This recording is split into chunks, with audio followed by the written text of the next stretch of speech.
Peggy 18.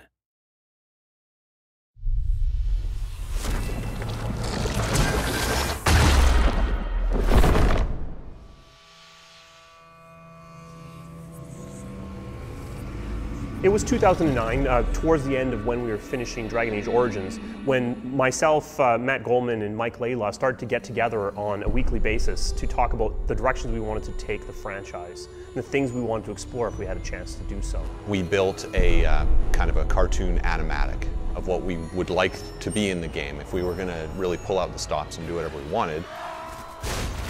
It's actually very much like the beginning of the game. There's a conversation wheel, there's a dragon airstrike, you're a cool, badass warrior with spiky armor chopping Murlocs in half by the millions.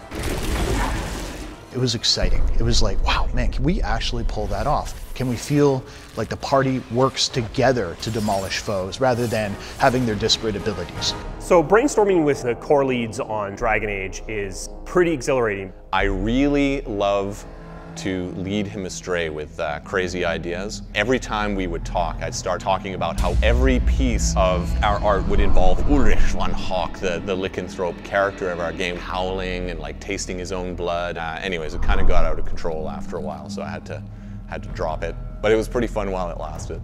You know, the final beautiful touch of it was when we said, what if we could tell a story that was more personal? And that's where the idea of Hawk, the champion of Kirkwall, and that rise to power over a decade of history came out. Where Origins really shone by having this huge epilogue that had thousands of variations based on the choices you've made. Instead, we've moved that into the gameplay. People you've interacted with at the beginning of the game are going to have their kind of situations profoundly affected by their interaction with Hawk, your character.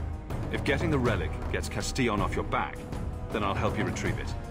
There might be something I could do for you, if you're looking for company later.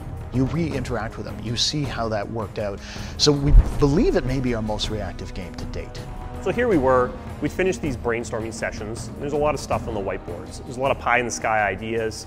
And then Dragon Age Origins came out, and it beat all of our expectations. Perfect scores, the VGA awards. We also had a bunch of meta reviews, comments coming in about Origins, and what really resonated for me was this resounding theme that Origins was an amazing story-based classical RPG, but that there were elements of it that seemed to be dragging. If you're telling a dark fantasy, you don't want combat to feel like you're playing a chess game with a friend. So that seemed to be the reviews. No one was really panning the game to me. It let you have this cool tactical experience, and obviously the story was intense, well loved. But the question for me was, is there any way that we could just take the RPG concepts, the very core tenets of it, and move it forward into a newer feel, something that would work as well on the consoles as it did on PC? We've really stuck to our vision. We've kept what was good about Origins and shaved off the edges and made something really unique. Matt wanted much more composed imagery, places that played up the character. I wanted combat that felt like it wasn't silently rolling dice behind the scenes, that felt like when I was pushing a button, it was responding and my characters were responding accordingly. But because it looks faster, because it's got a character with a voice, because of this historical story we're going to do, it ran the risk of people saying, oh my God, that is so different. I'm not sure it's for me. And we knew that would be a potential problem. But at the same time, we also knew that the game we were designing was not one that would actually alienate them.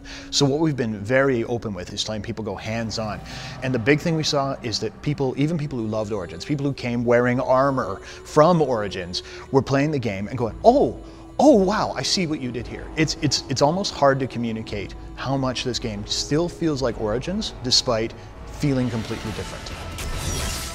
We're trying to make a game that we would love to play. We have the best in the biz running their teams and working really hard together to make this thing come true. Even when Origins was nearing completion, we had already started thinking about Dragon Age 2.